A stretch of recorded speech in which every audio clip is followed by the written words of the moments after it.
Hey, friends, welcome back to the Uplifters podcast, where we explore the transformative journeys of women who've had the courage to reinvent themselves. I'm your host, Aransas Savas, and today I'm joined by Shannon Russell. She's a former television executive who left her very successful career in TV production to become an entrepreneur and a coach.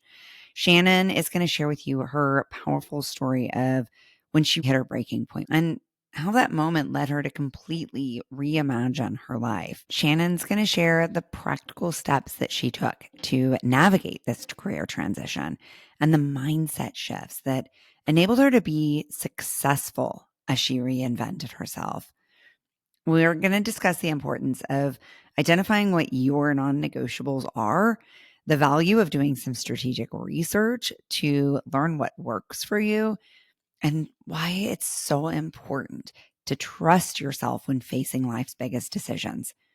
So, whether you're considering a career change, building something on the side, or just curious about how others have successfully navigated major life transitions, Shannon's story's got something for all of you. Let's get into it. Hi, thank you for having me. I'm so excited. I've been looking forward to this. Me too. I love your podcast. I love your work. And most of all, I love the way you're approaching this work with so much curiosity and so much openness to Mm, learning and discovery. So, your you. journey has taken you from television executive to business owner and coach. That's a big shift. What was the pivotal moment that gave you the courage to leave this like established, successful career? And then what internal resources were you drawing on during that transition? I think it was just hitting that rock bottom point. I had a 3-year-old at home, 8 months pregnant, running through the Times Square subway station, trying to catch the bus to get back to the suburbs to pick up at daycare. And I had just told my team that I would not stay late to interview Taylor Swift. So they needed to do it without me because I just couldn't miss bedtime one more time. Oh, I missed the first birthday, missed Halloween. It was all of these things. And then I think the emotions and hormones of being 8 months pregnant, I just said something has to give. And I think I need to figure out what else I can do because I don't want to keep missing out more with the new one on the way. I so admire you being able to see that breaking point. Mm. I pushed through a very similar breaking point. So I was working a corporate role and I had 2 small children at home. And with my first, I literally made myself crazy. My daughter was at school in Chelsea. We lived in Brooklyn, and I would take the subway with my newborn strapped to my chest, nurse her at drop off, jog to the office, work for a few hours, pump a couple of times in this cramped little room, and then at lunchtime, jog back to the daycare, nurse her again, not feed myself, Yeah. jog back to the, I mean, like I was completely depleting and frying myself. Yeah. And I just sort of pressured through probably very poorly. And I think honestly, very much to the detriment of myself, my career, my child. And if there's anything in life that I regret, it's probably that period of Mm. powering through Yeah. the breaking point. So I'm really impressed Well, that you had the keeping courage to say I can change instead of just I'm going to do what so many women do, which is I'm going to just my way through. I think I had powered through those first 3 years of my oldest. So I know that Mhm. feeling of just saying, Yeah. "I'm okay. I'm okay. I can do it all. Don't take it away from me. I can have the job. I can do this. I can do it all. Superwoman." And I think I just realized, what am I doing this for if I'm missing everything that Mhm. I felt like I was missing Mhm. with that long commute? It just didn't fit. My husband's a producer as well, and I just felt like, well, something's got to give. It's always the woman who gives, and yeah, and I just, that was the moment that I was like, well, let me see what else I can do. I had no idea what else I could possibly do and how my skills and experience would Did you just take the transfer. leap with like no plan? Well, it was like going for a while, like those wheels were turning. And then I could tell you where I was a few months into my maternity leave. I was walking through the mall because it was winter, pushing the newborn, and I got a call that my show was canceled.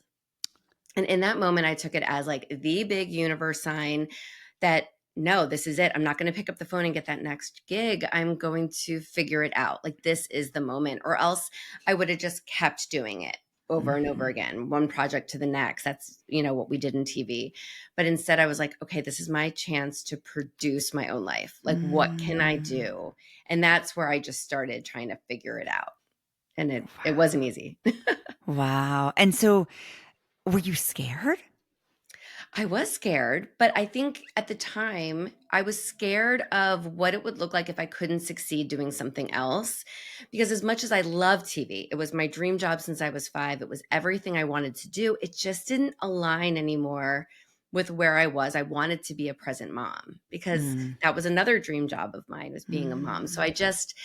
I think I feared not being able to bring income into the family and contributing, and having to go back to those hours and missing the kids and having to get the au pair and nanny and all that.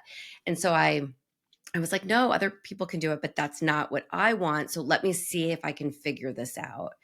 But I went down a lot of missteps, I say, like different paths, and hitting a wall and going, that doesn't feel right. Let me try this. That doesn't feel right. Let me try this. For probably about a year, Hmm. until I finally was like, no, I'm going to open my own business. I'm going to get into entrepreneurship so I can truly control the narrative. Wow. And for so many of us, we're worried about what we don't know in those moments that we miss what we do know. Mm. So, what did you feel like prepared you for that? I think it was that figuring out what wasn't working. I got the 9 to 5 job close to home in an office. Like, okay, this is what I Uh-huh. should be doing, society says. That was toxic and awful and not going to be long term. Yeah. I started going for a master's degree. I thought, well, let me get a master's in education. I'll be a teacher. That's really stable. And I was trying to grasp at these straws of what I felt like society wanted me to do, or what I felt like I could do so that I didn't have to go back to that high paced hustle and bustle. But then during those times, there was a lot of lows where I would listen to podcasts in my car over my lunch break, tears, trying to just figure it out. And I started listening to podcasts like Marie Forleo and Jenna Kutcher, and these women who had made pivots and had successful online businesses. And I was like, there's something to this. Mhm. And I started just thinking, like, gosh, I have produced huge celebrities, big budgets for all of these different studios. Like, why can't I just produce a business of my own? And that's where I Mm. think the mindset shift started going. And I started looking at it like, I can celebrate everything I've done, but now I want to see what else I can do. And I used it as more of like a challenge. And that made it more Mm. fun of like, let's see if I can do this. I'm going to, like, I don't really care what anyone else says. This feels right. I did my research, and then I just leapt after I researched and said, it's got to work. I'm going to hustle. I love that so much. And I love what you said about this feels right. Can you describe what signals indicated for you that this was a viable path, a possible path, and even something that just energized you and made you want to figure it out? Yeah. Well, I think it's important to turn inward. And I had Mm. realized in those lunches in my car for that lunch break that I never turn inward since I became a mom, that I never really, even probably before that, never took that Ah. pause to say, am I happy? Am I on the right path? Does this feel right? Mhm. And so I started to have those conversations with myself, and I realized, okay, I want to be in charge of my future. And so when I started looking at businesses that would fit into my future, I started looking at the non-negotiables. Like, I want to be able to be present with the kids. I want to be a class parent if I choose. I want to pick up at 3 o'clock if I choose. These are my non-negotiables. So when I started looking at businesses, I had an idea for a STEM education business for kids. And as I started researching, like, what would that look like, I found a franchise. And as someone who never owned a business before, that was like a business in a box to me. And as I researched, had calls with this company, talked to other business owners, I said, this feels like something I can do. It's taking this idea, using my marketing skills, my communication, talking to other people, getting out there, helping people in the community is what I wanted to be able to do too. So all of that just seemed like that fit with who that person was I was having that conversation with when I checked in with Mhm. myself.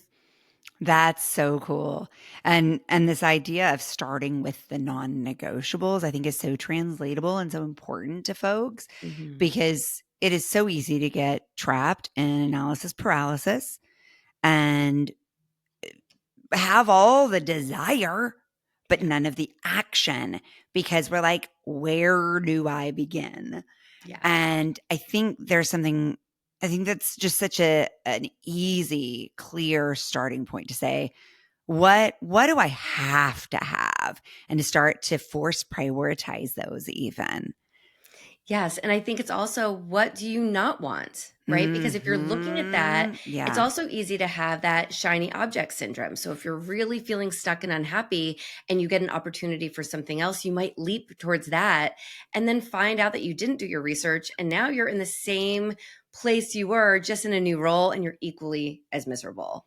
So to Mhm. kind of use your non-negotiables as that kind of tool to look at, that ruler of like, okay, is this going to really help me get to this or is Mhm. it not? So it's a nice little way of looking at things. Well, I think going back to what you said before, it's kind of challenging the non-negotiables because we can, as you said you did, allow society to inform on non-negotiables.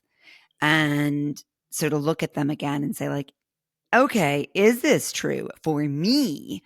Or is this about what other people think or other people value Yeah. and need? Or is this really, really what I want for now?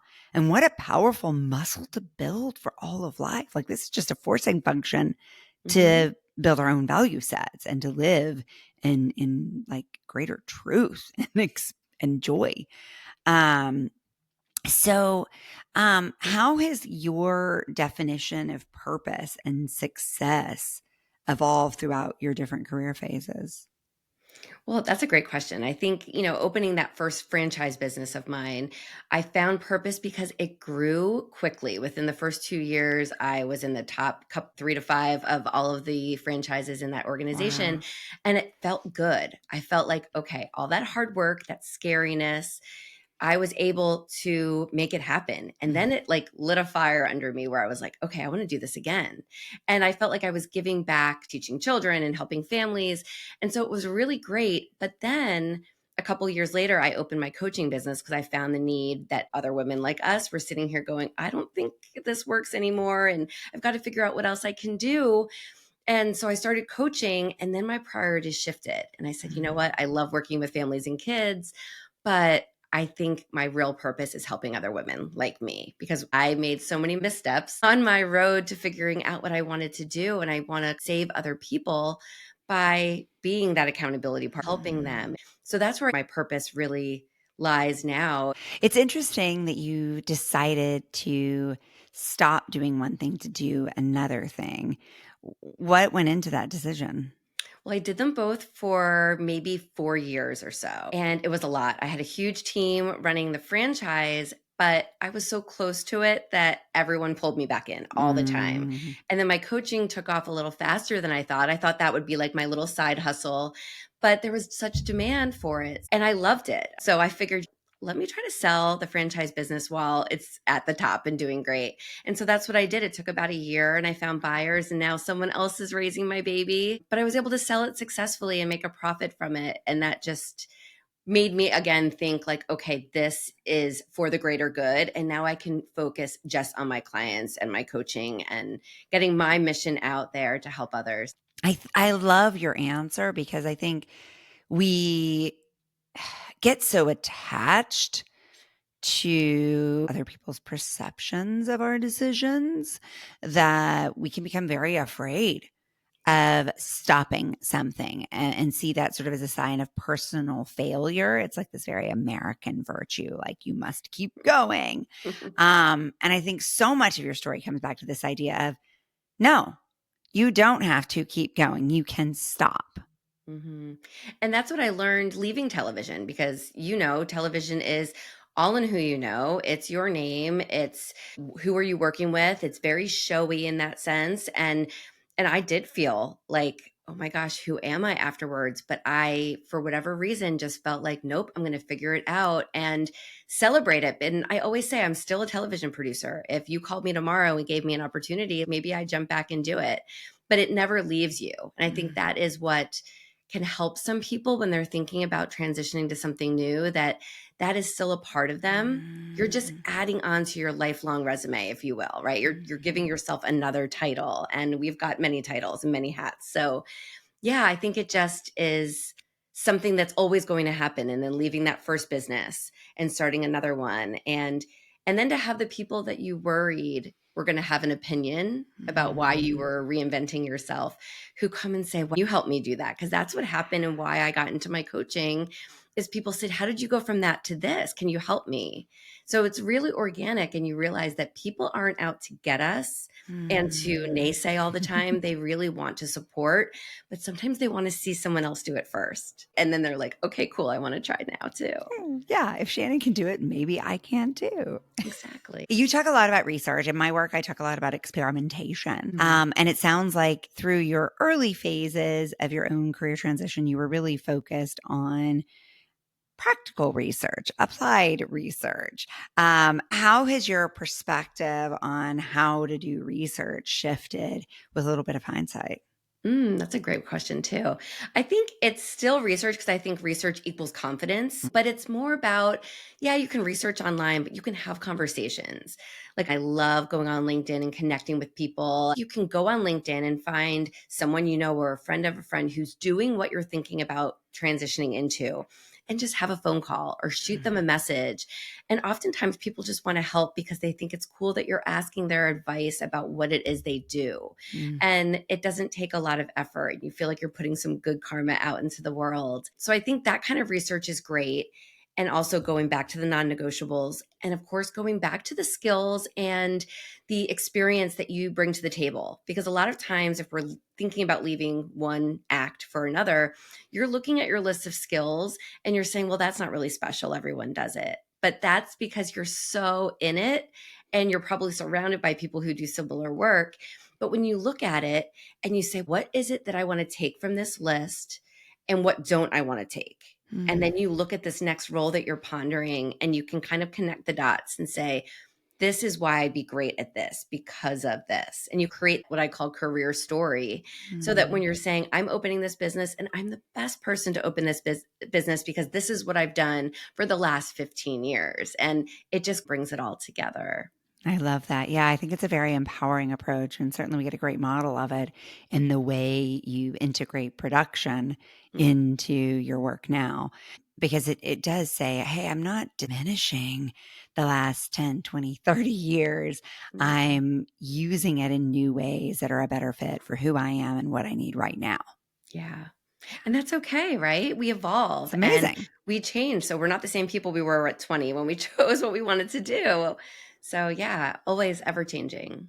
It transforms it from a mistake to a stepping stone. Very cool. As someone who's coaching women through major life transitions all day, every day, what have you observed are some of the most common mental barriers that hold them back from making changes? And then how do you help them overcome those obstacles?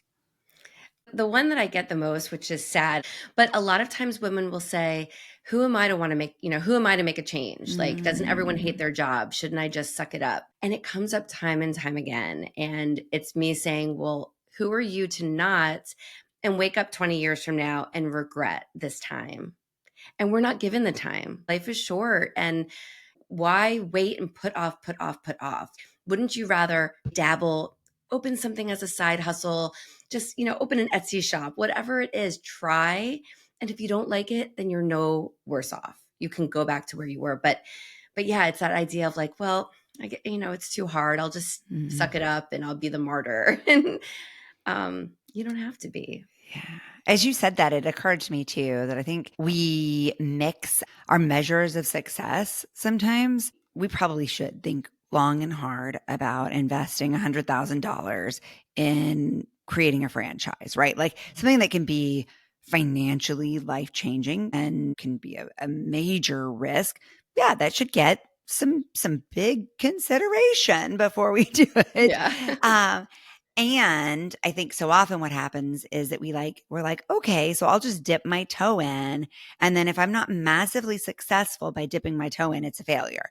But the question isn't, is it successful with the exploration, but rather how do I feel in that type of role? How do I feel in that kind of space or community? And letting that be the measure of whether we want to put more of our whole self into it beyond the toe dip. You're so right. Yeah, and it's saying, especially now with so many layoffs happening, you want to have something that you're in control of and that brings you peace. That doesn't bring you more stress when you wake up and think about your work day. And maybe it takes a little bit longer to build that business, but maybe you're feeling mentally well while doing it and you're feeling better. Mhm. And I also think with business, you have more control. You have ways of bringing in extra streams of revenue, whether it's starting a podcast, writing a book, whatever it might be. You can add on, you can see what feels good and you can test it out, but it's not going to happen if you don't take that step forward. So it's just thinking about how you want to feel every day, because it's kind of scary to think about staying in that stuck position. Yeah. Yeah.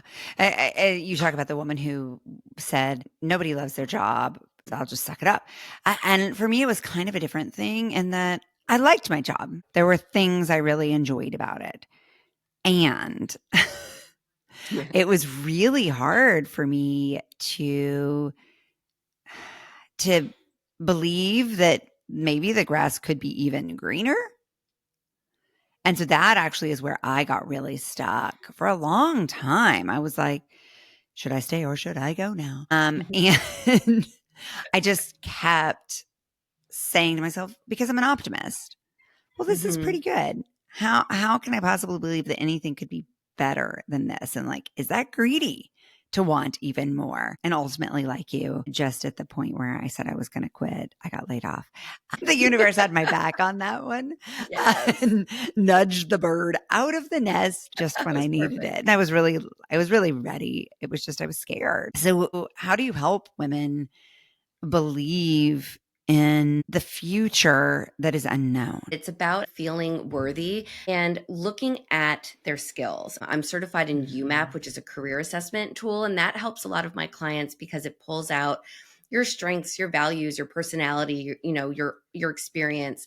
And then you're looking at this list and you're saying, "Wow, I can actually do a lot. I've accomplished a lot." And then to start to say, okay, well, knowing this, what are you thinking? What are you dreaming about? What are those voices in your head whispering, but you're ignoring? What did you want to be when you grew up, when you were little? If we had a magic wand and we could wave it. And then we start looking at that and say, well, how realistic is that with your non-negotiables? Sometimes I'll have clients who come to me with a bunch of ideas. And then we start going through the research phase and kind of looking at everything. And they say, oh, no, that's not what I want to do. And we're able to cross those off the list and narrow down to what feels right in all of those areas. Wow. And I think while doing that research, they're realizing that they are worthy. And that's where the confidence comes out, because you want to be confident so that you can tell other people what your next move is. And I Mhm. have had some clients who don't want to tell their partners because they're afraid their partners won't be supportive, or their Mhm. parents or their best friend. And so I say, keep it close to your chest. Let's go through all of these exercises. And then when you feel confident, then it doesn't Mhm. matter so much what other people Mhm. say. And you can say, hey, I'm going to do this. These are the reasons why, and watch me go. And that's where your confidence is. But it's all about getting over that. Who am I? Realizing you are worthy to make that change. Yeah, I think it's really about evaluating our risk tolerance and what the actual real risks are as Right. opposed to the perceived risks. Yes, but it's also being realistic, because I'm realistic as well, like looking at your financials, which none of us want to do, but saying, Right. okay, if I'm thinking about leaving, but I have a paycheck coming in, what can I do to maybe build this business or work on this second act while I'm getting a paycheck? So maybe it's okay, it's going to be another 6 months that you're working, but in that 6 months, you're going to build your website, you're going to register your business, you're going to start your socials, you're going to do all of these things so you feel like you're moving. while you're earning that money. So yeah, we dive into that too, because you want to have a very strategic exit plan, giving yourself that runway to really Yeah. be successful and not just up and quit and then feeling scared. And some people don't have the luxury like you and I with my job, my show getting canceled and you getting let go, but we had to I just love that you figure it out. label that as a luxury. Well, And it was. it You're was so because it right. forced our hand, Yeah. and like not a lot of people I think are waiting for that. You can say, okay, well, if I start thinking about what would I do if my perfect job let me go? Mhm. Okay, have that backup plan because Mhm. nothing being a doctor, whatever you think are stable jobs are just not as stable anymore. No. I think too it is admitting to ourselves that we want more exist. Yeah, and that we're not selfish for wanting more. Yeah. I think a lot of No. women, especially moms, Mm. consider that a Mhm. selfish want. But Mhm. there's ways of doing it where you're not leaving your family in chaos and causing disruption. There's really strategic Right. ways so that you're still giving that devotion to your family, but you're also working on yourself at the same Mhm. time. Well, and you talk about while you're working at that other job, starting to build the next thing, Yeah, and I think that that's scary to people too, right? Like they're so overwhelmed with maybe work and motherhood and taking care of their parents, right? Like there's right. so many things that we can be taking care of already, and the thought of adding one more thing in just feels super overwhelming. And so I think what I hear you saying is just do tiny things and doesn't have to take up your entire life. You don't have to give up your entire weekend Mm-mm. or all your sleep to do it. Right. It's just making that roadmap, which we try to make to get you from where you are to where you want to be. Mhm. And I often say it can be your lunch break. It can be when the kids go to sleep. It can be the 15 to 30 minutes when we just doom scroll on our phones in the morning over coffee, like where you just say, okay, I'm going to put it in my calendar that I'm going to update my LinkedIn, or I'm going to work on that website, or I'm going to research these couple options. It can just be a little bit here and there once or twice a week. You just gave me such a good idea. You can tell in your phone the amount of time you spend on a given app and Yeah. like to look at the amount of time you spend on socials Wow. and say, what if I invested that in my next chapter? So let's say Mm. you're spending 30 minutes a day doom scrolling for relaxation. Well, what if you invested that in something that provides more energy instead of decreasing and depleting your energy? I love the idea of like going and capturing that data as the input that more time exists and that specific blocks of time have actually already been built and can be repurposed. Oh, I got chills when you said that because it's scary, right? We Yeah. don't wanna know. I don't wanna know No, how long I I've been on know. a certain app, but I know, I but like know. you said, that's like time that we have and you can just I love that you said redistribute that time. Need certainly sometimes those really tangible actions that I can take. And certainly from a behavior change perspective, replacing something is a lot easier than trying to just cram one more thing in Very true.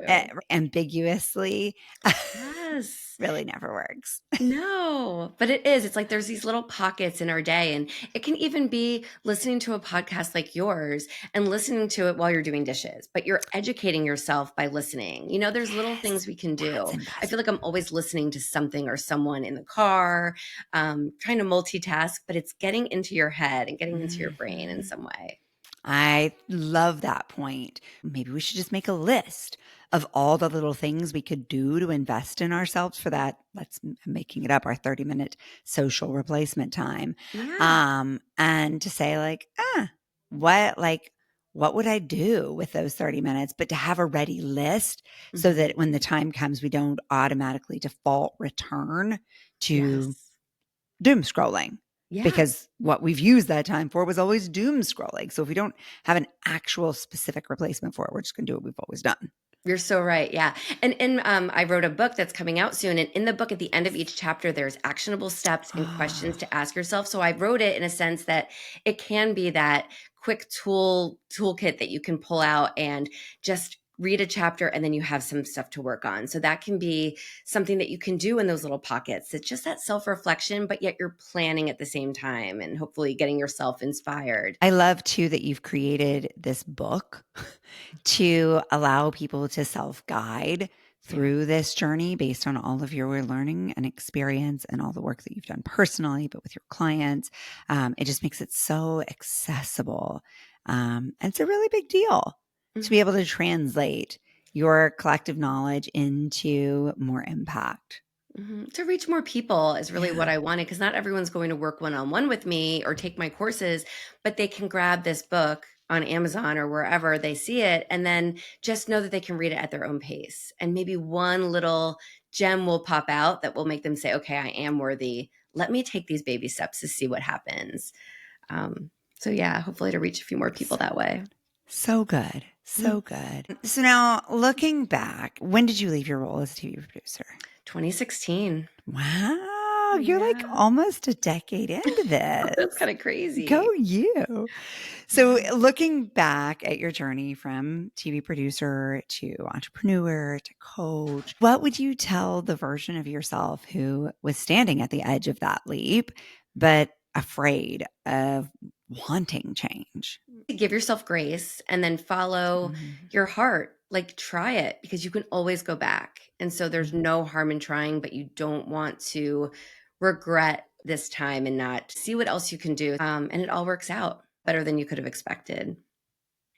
Yeah. And there will be mistakes, and that's okay. I never would have expected that I would have owned 2 businesses and be speaking on stages and write a book and like all of this stuff almost 10 years ago. Never, never, never. So it's kind of cool to take that leap and then to just ride the wave and see where it leads you and see where you feel good. Yeah. It does build more confidence to hear other people's stories. And the whole idea of this podcast is to help ourselves believe that change is possible through seeing it in others. And for the folks who want to connect with you and read the book and do the exercises, where should they go? They can go to startyoursecond.com. Everything's there. Awesome. And as uplifters, we love to lift other people. So, how can we as a community best help you with your goals right now? Oh, I think that's such a great question.